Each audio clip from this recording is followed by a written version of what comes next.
रूस ने अपना सबसे खतरनाक लेजर हथियार युद्ध में उतार दिया है, जिसे देखकर अमेरिका और नाटो देश डरे हुए हैं। दरअसल रूस और यूक्रेन वार में रशिया को सबसे ज्यादा परेशानी तुर्की के ड्रोन से आ रही थी। तुर्की की ड्रोन की वजह से ही रूस के मोस्कोवा टैंक जहाज की जानकारी यूक्रेन की सरकार के पास जाती थी, जिससे निपटने के लिए रूस अपना ये लेजर हथियार उतार दिया। इस लेजर हथियार को किसी भी ड्रोन या फाइटर जेट को आसानी से गिराया जा सकता है। अमेरिका और तुर्की इस हथियार से इसलिए डर रहे हैं क्योंकि ये लेजर हथियार धरती से किसी भी सैटेलाइट 1 सेकंड में राख में बदल सकती है। लेकिन पता नहीं पाकिस्तान ऐसा क्यों बोल रहा है कि इस हथियार के पीछे भारत का हाथ है। आपको क्या लगता है, क्या यह बात सच है?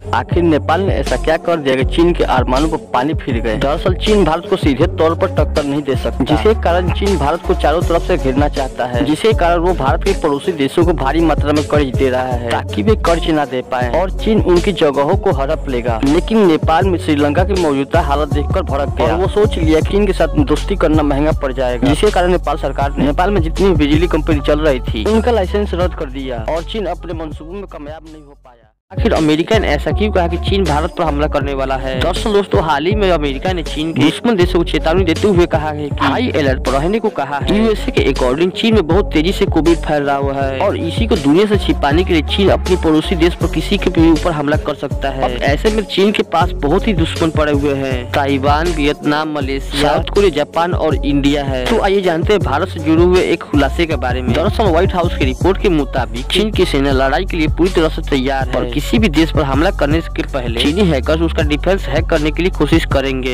और दुश्मन देश पहले ही कमजोर पड़ जाए। और ये भारत से जुड़ी इसलिए भी है, चीनी हैकर्स भारत की लद्दाख में की डिफेंस सिस्टम हैक करने की कोशिश कर रही थी, हालांकि उसको इसमें सफलता नहीं मिली। और बात करें चीन से सबसे ज्यादा खतरा किस देश को, तो सबसे पहले भारत और ताइवान का ही नाम आता है। मेरे ख्याल से चीन अगर दुश्मनी लेता है तो ताइवान से ही लेगा, भारत तो उसका बाप है। क्यों भाई, कमेंट में जरूर बताएं।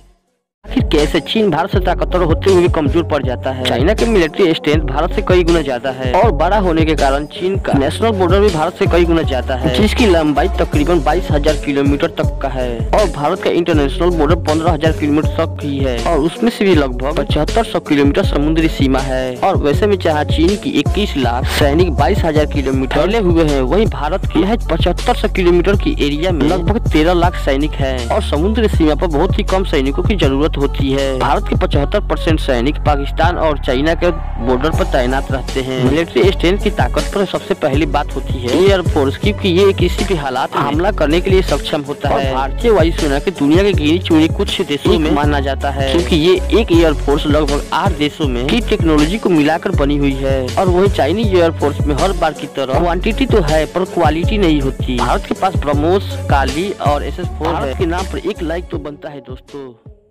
आखिर कैसे रशिया को चीन से सामान लेना भारी पड़ गया? चीन हमेशा अपनी सामानों को दुनिया में बढ़ चढ़कर तारीफ करता रहता है। कभी अपनी मिसाइलों को इजराइल के मिसाइलों के साथ तुलना करता है, तो कभी अपनी एयरक्राफ्ट को अमेरिका के एयरक्राफ्ट के साथ तुलना कर देता है। और आए दिन भी पाकिस्तान चीन से कबाड़ खरीदते रहता है और यही चीन के बहकावे में आकर रूस ने मिलिट्री वाहनों में लगने वाली टायर को चीन से मंगवाया हुआ था। अभी जो यूक्रेन में रूसी गाड़ियां गई हैं, उनमें भी चीन का लगा हुआ है। इसने अपना सुपर पावर वहां पर दिखाना शुरू कर दिया है और गाड़ियां कीचड़ में फंस गई है, जिस कारण यूक्रेन इन गाड़ियों को कीचड़ में फंसने के कारण ड्रोन से तबाह कर रहा है और चीन की सच्चाई पूरी दुनिया के सामने आ गई है। अब भारत के सैनिक इलेक्ट्रिक वाहन पर ध्यान दे रहे हैं, क्योंकि ठंडी वाली जगह में पेट्रोल वाले इंजन जल्दी काम नहीं करते और ऐसा करके भारतीय सैनिक संदेश देना चाहते हैं कि हमें पर्यावरण की सुरक्षा करनी चाहिए। भारतीय सैनिक